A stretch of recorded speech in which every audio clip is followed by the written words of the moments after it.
বাঙালি খানায় সবাইকে স্বাগত জানাই। বাঙালির প্রিয় খাসির মাংস লুচি। আজকে তেমনই একটা রান্না হবে।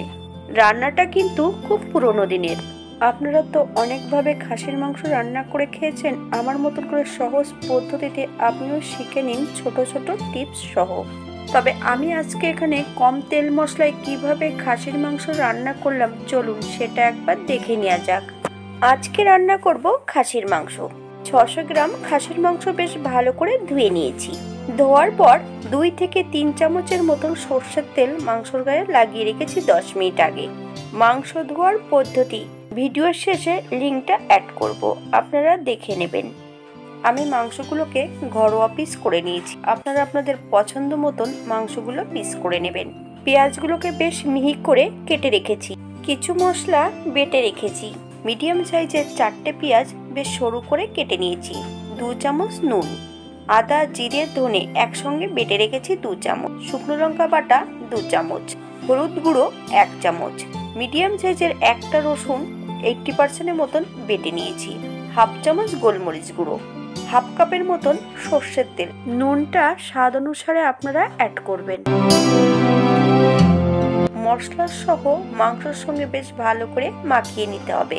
ঠিক এমনভাবে মাখিয়ে নিলেই হবে।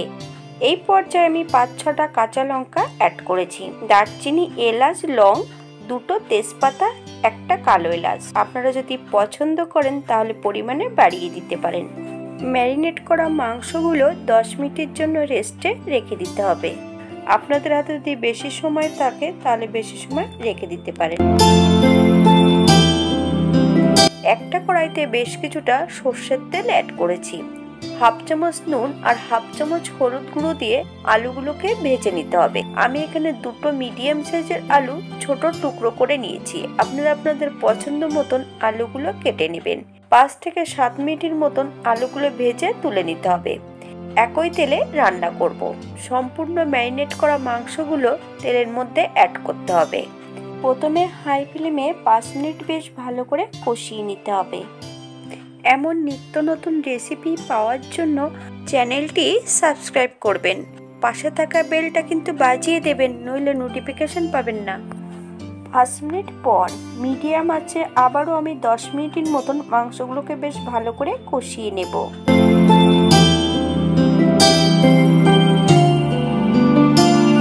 দশ মিনিট পর এবার আমি ঢাকা দিয়ে দেব 10 থেকে 15 মিনিটের জন্য। কিন্তু ঢাকা দিয়ে দিলে হবে না, মাঝে মাঝে একটু নেড়ে দিতে হবে, নইলে কড়ার নিচটাতে লেগে যেতে পারে। 10 মিনিট পর হাই ফ্লেমে বেশ মাংসগুলোকে আবারও কষিয়ে নিতে হবে 4 থেকে 5 মিনিটের মতো।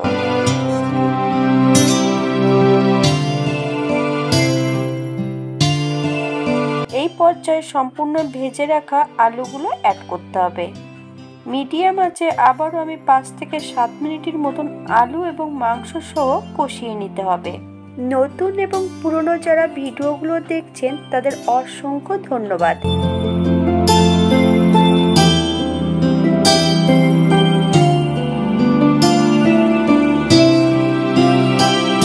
এই পর্যায়ে অ্যাড করব 2 কাপের মতন ফুটান্ত গরম জল। আপনাদের যতটা গ্রেভি পছন্দ ততটা জল অ্যাড করবেন। এই মাংসটা রান্না করতে একটু জলের মাত্রাটা বেশি লাগবে, কারণ আমি মাংসগুলো প্রেসারে সেদ্ধ করব না, সম্পূর্ণ রান্নাটা কড়াইতে করব। আমি এখানে 3 কাপের মতন জল অ্যাড করেছি। আপনারা আপনাদের পছন্দ মতন জলটা অ্যাড করবেন। 10 মিনিটের জন্য ঢাকা দিয়ে দেব, আলু ও মাংসগুলো সেদ্ধ যাতে হয়। এই পর্যায়ে আমি আলুগুলো তুলে নিয়েছি। এবার আমি ঢাকা খুলে বেশ ভালো করে নেড়ে চেড়ে দেবো। আপনারা একবার চেক করে নেবেন মাংসগুলো সেদ্ধ হয়েছে কিনা। যদি সেদ্ধ হয়ে থাকে তাহলে এই পর্যায়ে আপনারা 1 চামচ চিনি অ্যাড করতে পারেন যদি পছন্দ করেন। আমি এই পর্যায়ে কোনো চিনি অ্যাড করব না।